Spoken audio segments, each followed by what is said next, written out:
naglambing ang asawa ko at sabi niya lutuan ko daw siya ng salt and pepper ribs. Sabi ko, hala, masisira yung diet ko. Tapos tinanong ko siya, hindi pumapayat na ba ako? Tapos hindi siya sumagot, nag-smile lang siya. At dahil catering is life, motherhood is lifer, and TikTok is lifest, magluluto tayo ng tinausihang baby back ribs. Tapos may talong at saka tokwa, lahat ng ayaw mo. We will start off with properly cleaning first the ribs. So we're going to remove the silver membrane. Afterwards, we will rub a lot of salt. And then we are going to rinse it off. Sana binola mo na lang ako. We just need a few ingredients that are available in your kitchen. Honey, pwede ba lagyan ng tausi, tokwa, tsaka talong? Wag na lang lang.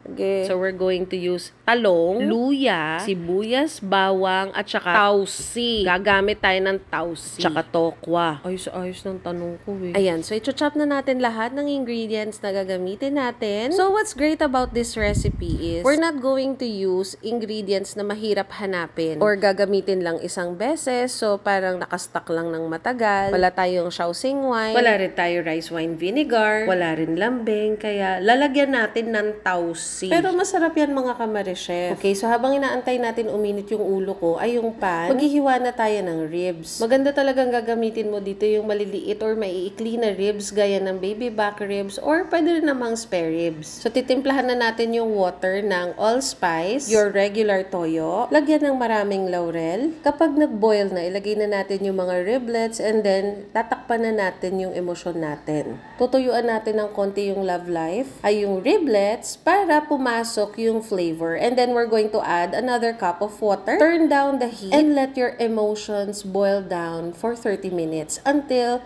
your heart is tender. Char. Grabe, hindi niya talaga binawi yung joke niya. Makapagluto na nga lang. So, lagay natin half batch of ginger, half batch of garlic and onion. Then let it simmer again. Sabi nga nila, a way to a man's heart is through his stomach. Ewan ko na lang. So, pag malambot na yung puso mo, ay yung ribs, you can set it aside. Parang yung feelings mo. So, pag medyo malagkit na yung sauce, tatapon natin to. Put the ribs in a strainer, i-fish out lang natin siya, and then clean the same pan. Patso na lang ko, wala namang pambobola. And then we'll just make sure that the oil is really hot. And then we're going to add the tokwa. So we're not going to fry this until it's super crispy. We'll just make sure na na-fry yung outer part ng tokwa para lalo mong malasahan yung pagiging tokwa niya. Para pasok na pasok yung lasa ng tausi.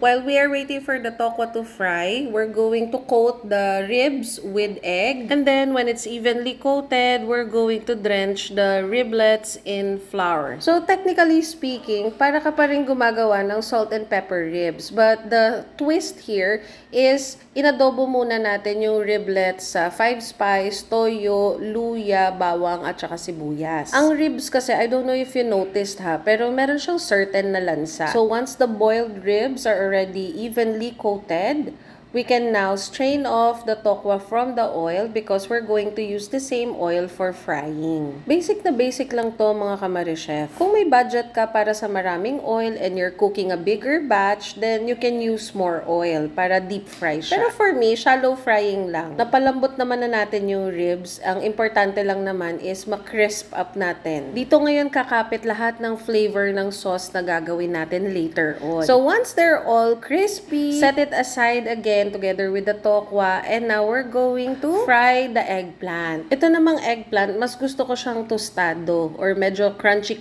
siya. We'll just strain this off, and then in the same pan, we're just going to remove the oil. If you want also, kung masipag ka naman maghugas, edi gumamit ka ng panibagong pan. It's up to you. Ayoko kasi ng maraming hugasin. Okay, so maglalagay na tayo ng oil natin pang saute. That will be the onion, the garlic, and the ginger. Sabay-sabay na natin ito ilagay mga kamare-chef. It doesn't really matter kung anong mauna. Ilalagay na natin yung favorite ingredient ng asawa ko, which is the tausi. Ayan, naalala ko na naman. Ilagay mo na yung sarili mo. Ay, yung toyo. Add a heaping tablespoon of brown sugar. A splash of vinegar. 1/4 cup of pineapple juice. This is actually optional, pero masarap siyang may pineapple juice. Ayan, halu-haluin hanggang sa lumapot yung sauce. And then, it's time to dump all the other ingredients. You can start turning off the heat, tapos itos mo na lang sila all together para kumapit talaga yung flavor sa ribs. Ayan, pwede rin to actually itimpla sa chicken feet or sa fish fillet. So, ayun lang mga Kamari-Chef. I hope you guys like and share this recipe and don't forget to follow. Bye-bye!